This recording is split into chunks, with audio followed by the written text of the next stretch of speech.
Assalamualaikum warahmatullahi wabarakatuh. Kembali lagi di channel Umi Akmal. Jangan lupa like, komen, subscribe, dan share ke media sosial kalian.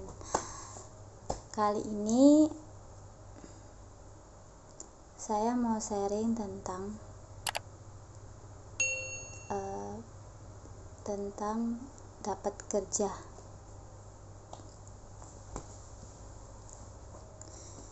Jadi gimana cara dapat kerja dengan sholawat? Bunyi sholawatnya itu Allahumma sholli ala sayyidina Muhammad wa ala ali sayyidina Muhammad, sholawat Nabi ya.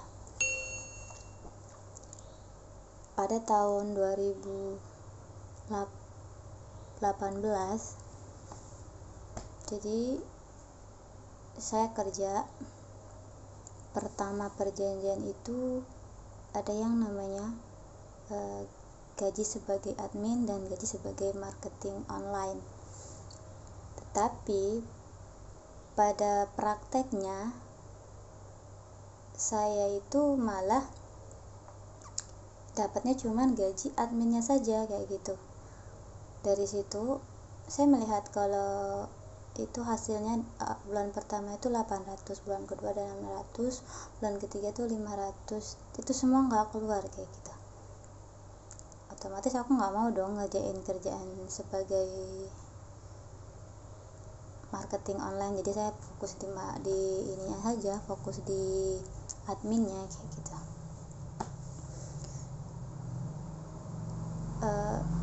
Itu masih belum ada apa-apa. Tiba-tiba ada perpindahan kantor, jadi pindah ke kantor yang lebih bagusan lagi. Di situ saya mendapatkan fitnah, jadi seolah-olah itu ada marketing yang sifatnya di luar, kerjanya freelance kayak gitu. Itu memfitnah saya kayak gitu. Saya tidak perlu menyebutkan nama ya, menjaga kode etik. Di situ nggak pernah dapat yang namanya surat SP sama sekali. Tiba-tiba saya dipanggil sama operasional kayak gitu, bahwasanya saya ada masalah dan istilahnya tinggal ngitung hari lah di situ kayak gitu. Tiba-tiba si bos datang.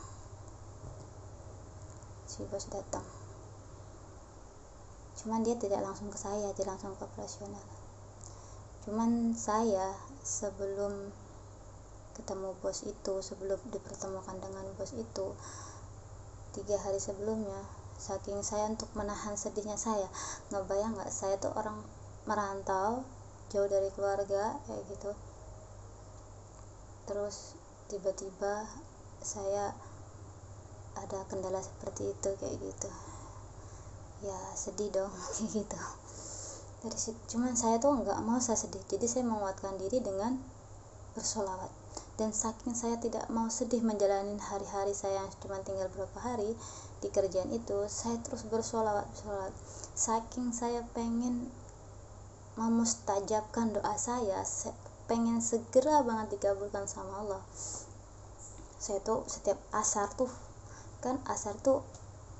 waktu yang paling mustajab, saya langsung, memang waktu itu saya selalu menjaga sholat 5 waktu. Saya tuh selalu pas azan saya buru-buru sholat asar. Di situ saya sholawatin dulu, istighfar dulu, sholawat dulu, al-fatihah, saya doa, saya tutup lagi dengan al-fatihah, saya tutup lagi dengan sholawat. Terus cuman saya saking pengennya, saya tambahin lagi tuh sama qul huwallahu ahad kayak gitu. Itu berselang 2 hari aja. 2 hari dari situ tiba-tiba saya dipanggil bos ketemu, bahwasannya saya dikasih waktu 1 minggu untuk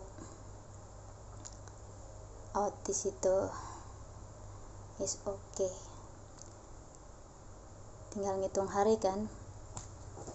Di hari ke-6 si operasional nanya, ini siapa yang tukang belanja dengan rekening cuman satu, kayak gitu. Ya saya kasih tahu apa adanya, kalau yang pesan itu adalah marketing satu itu. Terus dari situlah ketahuan kalau yang fitnah saya itu adalah orang itu, kayak gitu. Tapi dia tuh di depan saya tuh baik banget, care, respect, tapi di belakang saya tuh fitnah saya, kayak gitu. Itulah dunia kerja, kayak gitu. Dari situ kan kalau seorang marketing itu kan tugasnya untuk mengembangkan bisnisnya orang, kayak gitu. Sedangkan dia punya toko online. Nah, jadi seolah-olah dia kerja sama orang, kayak gitu.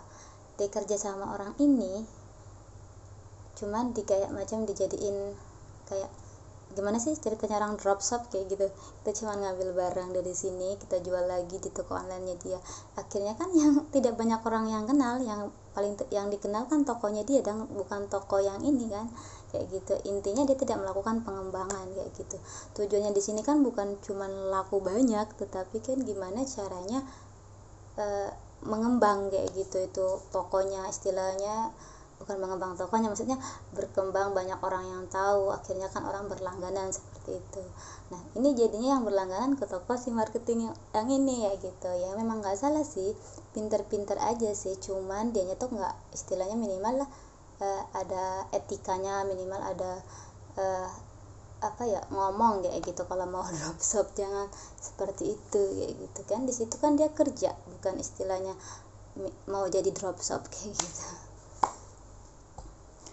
Dari situ oke, kita kembali ke topik ya, tentang sholawat, ya gitu. Di hari ketiga, aduh dak dikduk, karena udah ketahuan nih ya yang namanya fitnah saya tuh memang udah pasrah, dan saya tuh juga gak nyangka dengan orang itu. Saya tuh saking udah kuat dan merasa kebal, saya tuh gak nangis sama sekali. Saya dikasih selembaran kertas, jadi istilahnya saya tuh nggak jadi di situ tuh mungkin karena sudah mungkin rasa agak enak, karena udah tadinya mau keluarin ya gitu, tiba-tiba ternyata saya difitnah. Akhirnya bahasanya gini, untuk dikasih 1 minggu lagi untuk ke depan, apakah Ria bersedia melanjutkan, tetapi jam kerja ditambahin, kayak gitu, dan gajinya dikurangin, istilahnya disamain, kayak gitu. Jadi istilahnya saya tahu memang ada yang iri. Pertama, jam kerja saya itu normal seperti orang kerja formal. Kedua, jam kerja saya itu cuma hari Senin sampai pokoknya 2 hari libur lah, kayak gitu. Jadi ada yang iri. Yes, oke, nggak apa-apa, kayak gitu, iri aja. Dari situ saya tuh merasa diinjak-injak banget harga diri saya. Dari situ saking saya sedihnya, saya sholawat tuh dikecengin 1000 sama saya. Yasin terus Al-Fatihah itu setiap subuh sama maghrib, maksud saya 41 kali. Saya benar-benar saya kejengin tuh, saking hati saya tuh sakit. Tiba-tiba tuh saya iseng-iseng, kan saya punya di WA tuh ada grup lowongan kerja, kayak gitu. Di situ banyak kayak gitu. Saya pun juga mendapatkan kerjaan itu, dapatnya dari situ juga, kayak gitu. Akhirnya tiba-tiba ada orang yang minta gantiin, karena orang itu orang tuanya lagi sakit, kayak gitu. Jadi dia mau pulang, minta digantiin, kayak gitu. Akhirnya saya posisinya sih admin juga, tapi sebagai operasional juga, jadi ngerangkap lah, kayak gitu. Saya waktu itu saya kan diminta datang, kayak gitu, sedangkan ini kan urgent posisinya.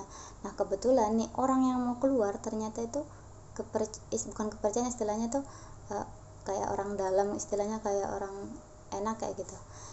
Terus diminta saya tuh datang malam-malam, karena karena posisi saya kerja kan, nggak mungkin saya datang untuk interview kayak gitu pagi-pagi. Akhirnya saya datang, terus ya saya terima. Besoknya saya kerja.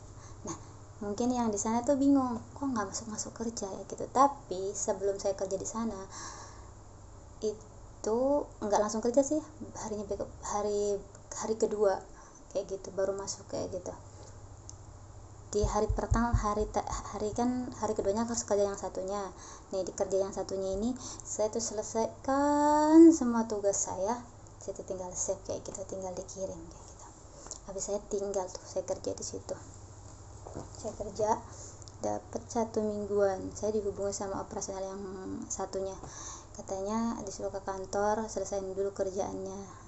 Memang selesai, cuman belum saya kirim email gitu karena datanya ada di komputer pekerjaan, jadinya saya harus datang kerja. Saya izin tuh untuk kerja di situ, di ini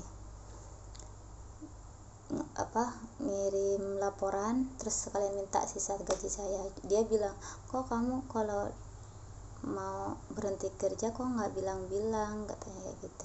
Saya bilang maaf kayak gitu, sebenarnya tuh saya sakit hati banget, jadi saya tambah banyak ini itu juga kayak gitu.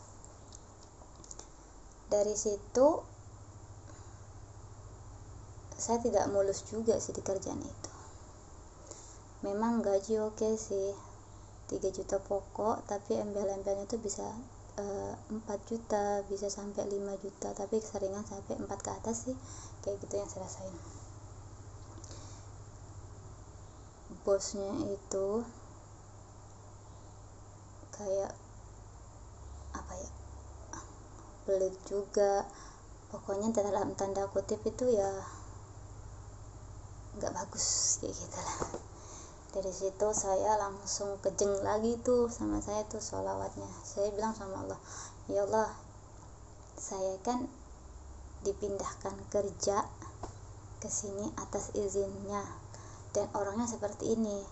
Saya bilang aja, engkau yang maha membolak-balikkan hati seseorang kayak gitu. Saya al-fatahain, terus saya selawatin tuh orang.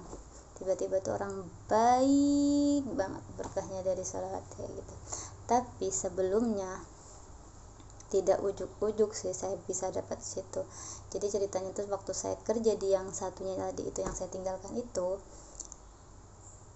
saya setiap pulang, karena kan macet, polusi di mana-mana, terus pakai motor, kalau nggak ditabrak orang ya saya yang jatuh dari motor. Dari situ saya ingat betul, saya tuh lagi motoran, tiba-tiba kena hujan, kehujanan juga. Saya nangis, ya tidak kelihatan karena hujan. Ya Allah, saya tuh pengen banget kerja itu nggak kepanasan, nggak kehujanan kayak gitu. Istilahnya tuh dalam mobil kayak gitu, pakai mobil gitu katanya. Terus di kontrakan, Allah, saya tuh juga pengen tempatnya tuh yang luas, nggak sempit kayak gini gitu, yang nyaman, semua fasilitas serba ada kayak gitu, termasuk makan terlayani kayak gitu. Terus pengen juga nge-mall mulu, pengennya shopping mulu gitu. Alhamdulillah ya, di tempat kerjaan yang baru itu kerjanya sambil nge-mall mulu. Setiap kali jalan duit itu 100-200 habis. Tapi di situ saya nggak berhenti sholawat. Saya kejengin lagi tuh sholawat tuh 1000, terus istighfar 1000. Saya tuh pengen lipstick Wardah sama sabun spa, sok-sok mahal gitu. Jadi itu sabunnya harganya 100, kalau lipstiknya tuh harganya 60. Kebetulan nih lagi hari weekend, jalan-jalan nih ke mall, tiba-tiba si bos lagi masuk ke toko. Akhirnya saya kan nemenin saya di situ, terus disuruh ngambil apa yang saya mau kayak gitu. Ya udah saya ambil semua, saya tuh cuman megang nih, lihat-lihat kayak gini doang. Kamu mau? Ya udah ambil kayak gitu. Ya udah ngambil. Disitulah saya sangat, wah luar biasa nih. Yang sangat luar biasanya lagi nih, saya tuh pernah ngetes yang namanya juga sedekah. Jadi nggak cuma sholawat doang, juga dibarengi dengan sedekah. Jadi saya tuh pengen sandal jepit buat sholat kayak gitu, tapi nggak pengen beli. Bukan pelit sih istilahnya, tuh enak lah pakai sholawat, apa-apa ada gitu. Saya sholawat terus, ternyata ini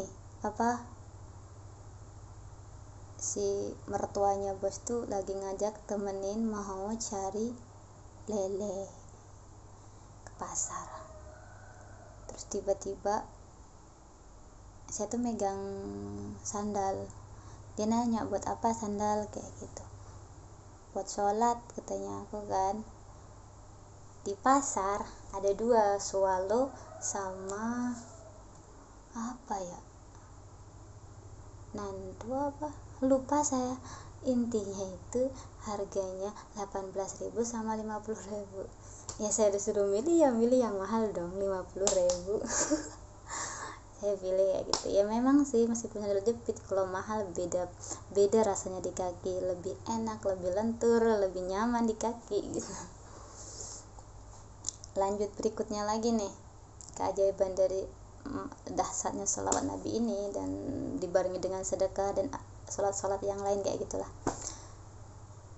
Saya sedekah yang namanya kongguan sama bukan kongguan sih, kurma sama sirup. Itu saya kasih sama mertua saya, tapi waktu itu belum jadi mertua saya, senilai 18.000. Apa yang terjadi? Malam ini kan puasa, bos bilang, temenin aku yuk, bete mau ke Indomaret kayak gitu kan. Udah saya temenin kayak gitu, sekalian mau cari GPU mikir saya kan, pegel-pegel. Saya dibeliin kurma sama kongguan. Itu nilainya ya benar sih, sedekah dikali sampai 10 kali lipat. Dari situlah seharga berapa, 180 berapa gitu pokoknya. Ini kan 18.000, jadinya 180 berapa gitu, hampir 200, saya nggak tahu karena nggak cuma itu, banyak, saya lupa, pokoknya ada itu juga, ada kurma, ada kongguan, ada jajan yang lainnya lah kayak gitu. Yang paling dahsyat itu saya pernah nyobain sedekah ekstrem kayak gitu. Saya nggak sebutin nominalnya, kayak saya tuh paling takut takut riak sama diri saya sendiri. Jadi saya tuh ngirim untuk anak yatim, saya ngirim juga untuk, karena itu kan puasa, ngirim untuk Al-Quran juga di kampung, suruh sebar di sana. Dan saya tuh harusnya nggak dapat THR ya, karena kan baru masuk. THR-nya kan ya mungkin kalau memang baik tuh bos mungkin ngasih cuma 500 atau enggak 300, karena masih baru banget ya gitu. Apa yang terjadi? Saya tuh kan intinya tahu kan kalau kelipatannya dari sedekah 1.000 dapatnya 10.000 kayak gitu. Jadi saya tuh dapatnya 2.700.000. Dari situ masya Allah luar biasa. Jadi saya tuh pulang bawa uang gaji, bawa uang THR kayak gitu.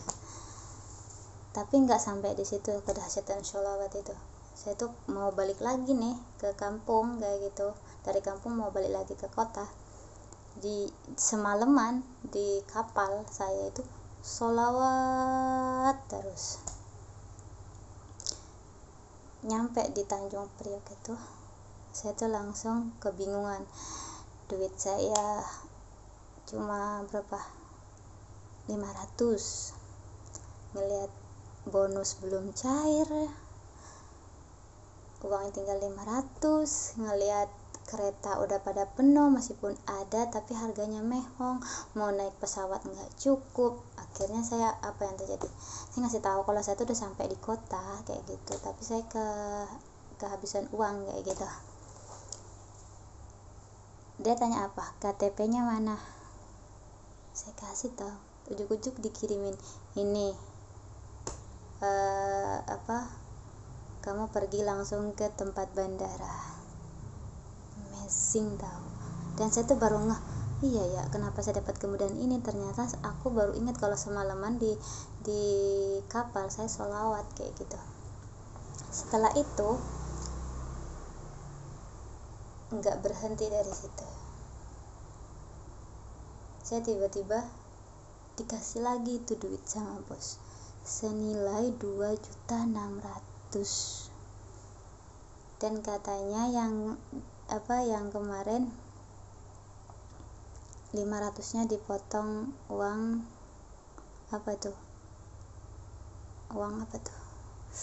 naik pesawat kayak gitu. Dia ngomong kayak gitu karena di depannya itu ada karyawan sopir gitu. Aduh, masya Allah, luar biasa. Jadi kalian tuh kalau ada masalah terus dibawanya mengeluh, dibawanya bingung, itu merusak diri kita sendiri kayak gitu. Lebih baik kita sholawat aja kayak gitu. Insya Allah tuh sholawat tuh bisa menenangkan kita juga kayak gitu. Dari sinilah saya kenapa sangat mencintai sholawat kayak gitu. Jadi saya tuh dengan sholawat memang banyak keberkahan kayak gitu. Termasuk menikah. Jadi saya tuh menikah juga keberkahan dari sholawat kayak gitu. Panjang ya tentang ini, banyak sih tentang keajaiban sholawat, dari dasarnya sholawat Nabi ini. Cuman mungkin sholawatnya, cerita tentang sharing sholawatnya ini sampai di sini dulu. Saya cuman mengingatkan, jangan lupa ya, jika video ini bermanfaat, tolong di subscribe, terus di komen, di like, terus di share ke media sosial yang lainnya, agar teman-teman yang lainnya bisa juga mendalamkan ilmunya. Intinya pertama, percaya dan yakin. Hanya dengan berkahnya sholawat atas baginda Nabi Muhammad SAW, yakin semuanya tertolong kayak gitu. Tapi ingat ya, sholawat jangan satu kali. Gitu aja ya sharingnya untuk hari ini. Terima kasih sudah menonton. Wassalamualaikum warahmatullahi wabarakatuh.